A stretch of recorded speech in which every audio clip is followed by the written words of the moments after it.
இடம்பொருள் நேயர்களுக்கு வணக்கம். ஸோ இப்போ பாண்டியன் ஷோ சீரியலில் வந்து பார்த்திங்க அப்படின்னா வம்படியாக வரமாட்டேன்னு சொன்ன மீனாவை தரன்னு இழுத்துட்டு கூப்பிட்டு போனார் செந்தில். அங்கே கூப்பிட்டு போய் வந்து பார்த்திங்க அப்படின்னா வந்து ஜனார்த்தனன் கிட்டக்க அவங்களும் பரிதாபமாக, ரவிச்சந்திரன் கிட்டக்க அவங்களும் பரிதாபமாக வந்து அந்த வாட்செல்லாம் எடுத்து கொடுத்து, அப்பா உங்களுக்கு தான்ப்பா வாட்சு கட்டிக்கோங்கப்பா அப்படின்னா அந்த பக்கம் கடுப்பாயிட்டார் அவர். என்ன குழந்தைக்கு சாக்லேட் கொடுக்குற மாதிரி வந்து செய்கிற காரியத்தெல்லாம் செஞ்சு ஊரே என்ன சிரிக்கிற மாதிரி வச்சுட்டு இப்படி ஒரு விஷயத்த பண்ணுறியா அப்படின்னு தூக்கி வாட்சை விட்டு எறிய அப்படியே அழகாக கேட்ச் பிடிச்சிடாரு. அவுட் ஷாட் அப்படிங்கிற மாதிரி இந்தவங்க கேட்ச் பிடிச்சிடுறாரு. இப்போ செந்தில வெளில நின்றுட்டு உள்ள என்ன நடக்குங்கிறத அவருக்கு அதிலே புரிஞ்சிருச்சு. கண்ட மெனிக்கு வந்து ஒரு திட்டி முதல்ல வீட்டை விட்டு வெளில போகலன்னா கழுத்தை பிடிச்சி நானே தள்ளுவேன், நீ செஞ்ச காரியத்துக்கு நீ எல்லாம் மூஞ்சிலே முடிக்கக்கூடாது அப்படின்னு பேசின உடனே நானே போகிறேன் அப்படின்னு ஒரு கிளம்பி வந்துடுறாங்க. ஸோ கிளம்பி வந்ததுக்கப்புறமா அழுதுகிட்டே வராங்க. பைக்கில் போகும்போதெல்லாம் ஒரு வருத்தப்பட்டு வந்து சரி வருத்தப்படாத ஃபீல் பண்ணாதன்னு திருப்பி சொல்லிகிட்டே இருக்காரு. சொன்னாலும் உங்களுக்கு அழுத நிற்கவே இல்லை, இப்படி அவமானப்படுத்திட்டாரு, இப்படி கஷ்டப்படுத்துறாரு, ஏன் தான் அப்படி பண்ணுறாருன்னு தெரியலன்னு, சரி நீ போ எல்லாத்துக்கும் சரியாயிடும், நீ போ அப்படின்னு அனுப்பிவிட்டு வந்துடுறாரு செந்தில். இதுக்கு நடுவில் வந்து பார்த்திங்க அப்படின்னா வந்து வீட்டில் எல்லோரும் வந்து சரி கிளம்பி கடைக்கு போகலான்னு பாண்டியன் கிளம்புற நேரத்தில் சாப்பிட்டுட்டு இருக்கும் போதே வந்து பார்த்திங்க அப்படின்னா இவங்க வந்துடுறாங்க, இவங்களுடைய தங்கமையிலுடைய அம்மா பாக்கியம் வந்துடுறாங்க. ஸோ அவங்க வந்ததுக்கப்புறம் என்ன பண்ணுறாங்க அப்படின்னு வந்து பார்த்திங்கன்னா வந்து பேசிகிட்டு இருந்துட்டு என்ன பண்ணுறீங்க இது பண்ணிங்கன்னா அவருக்கு உடம்பு சரியில்லைன்னு வேறு சொன்னால் அப்படின்னா அம்மா உள்ளே ரெஸ்ட் எடுத்துக்கிட்டு இருக்கா அப்படின்னா சரி போய் நான் பார்க்கலாமா அப்படிங்கிறாங்க. இது என்ன கேள்வி, எப்போனா உங்கள் பொண்ணு போய் பாருங்கள் போங்க அப்படின்னு அனுப்பிவிட்டோன்னே நேராக உள்ளார போயிடுறாங்க. உள்ளார போனால் என்னாச்சுன்னா தலைவலிக்குது, என்ன பண்ணுறதுனே தெரில எனக்கு, அவர் ஆறுதலாலாம் பேசுகிறாரு எல்லாம் பண்ணுறாரு, ஆனால் எனக்கு பிடிக்கவே இல்லை அவர் செய்கிறது எல்லாமே. அங்கே போய் தம்பிங்களோட இருக்கார், எனக்குன்னு எதுவும் பேச மாட்டுறாரு, எனக்கும் சண்டை போட மாட்டுறாங்க, அதான் நான் திருப்பி அவர்கிட்ட பேசி பார்த்தேன் அப்படி இப்படின்ட்டு வந்து சொல்லிவிட்டு கடைசியாக என்ன சொல்கிறாங்கன்னா எல்லாத்தையும் நான் செஞ்சுட்டு கடைசியில் என்ன சொன்னேன் அவர்கிட்டனா அவர் என்ன சரி பண்ண ட்ரை பண்ணார், ஹனிமூன் கூப்பிட்டு போங்க அப்போ தான் நான் சரியாவேன்னு சொன்ன உடனே சரின்னு சொல்லிட்டாரு அப்படின்னா சூப்பர், இப்படி தான் இருக்கணும்.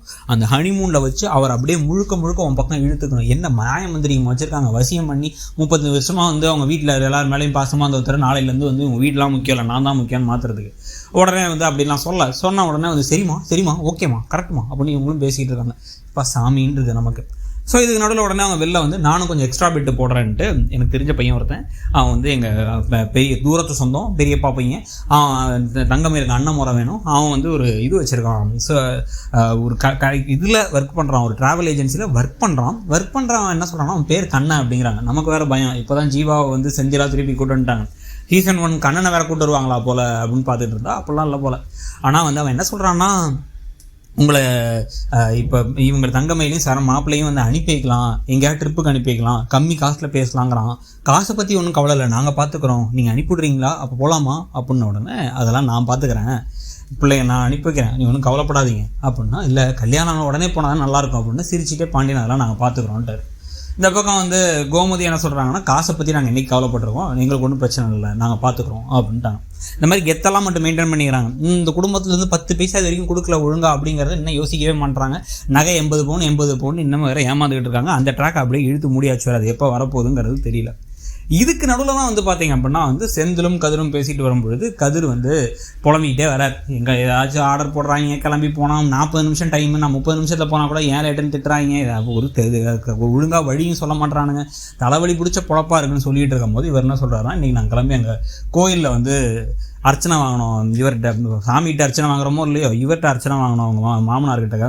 அதுக்கப்புறமா நேராக வந்து மீனாவோட அப்பாவை நேரில் பார்க்கறதுனா கிளம்பி போனோம், ஒரு கிஃப்ட்டை கொடுக்குறதுக்கு. அவர் அதை தூக்கி எறிஞ்சிட்டாரு. இவ்வளோ அவமானப்படுத்துறதும் எதுக்காக அப்படின்னா வந்து கவர்மெண்ட் ஜாபில் நான் இல்லைங்கிறதுனால தானே, நான் படித்து கவர்மெண்ட் ஜாபுக்கு போகிறேன் என்னென்ன சொல்கிறேன், கிண்டல் பண்ண வச்சு சும்மா கலாய்க்காதானே அப்படின்னா நிஜமாகவே சொல்கிறேன், நான் எப்படியாச்சும் படித்து போகிறேன், இதை யார்ட்டு நீ போய் சொல்ல வேணாம், சீக்கிரட்டாகவே இருக்கட்டும், வேலை கிடச்சப்பறம் நான் அப்பாட்ட சொல்லி அப்போ சரி பண்ணிக்கிறேன் அப்படிங்கிறாரு. சரி ஓகேண்ணே, நானும் ஒரு ரகசியம் சொல்கிறேன், சனி ஞாயிறில் நான் ஆக்டிங் டிரைவராக வேலைக்கு போகிறேன்னா எதுக்குடா உனக்கு ஏற்கனவே இருக்க 2 நாள்லையும் ரெஸ்ட் இல்லாமல் ஏன்டா வேலை பார்க்குற அப்படின்னா பணம் தேவைப்படுது, 10,000 நான் கொடுக்குறேன் மாதம் சொல்லிட்டேன், 10,000 நான் கொடுத்தே தீரணும், அதுக்கு என்ன பண்ண முடியுமோ நான் பண்ண தான் போகிறேன், அதனால் நீயும் இதை யார்ட்டையும் சொல்லாத அப்படின்னு 2 பேரும் கட்டி பிடிச்சிக்கிறாங்க.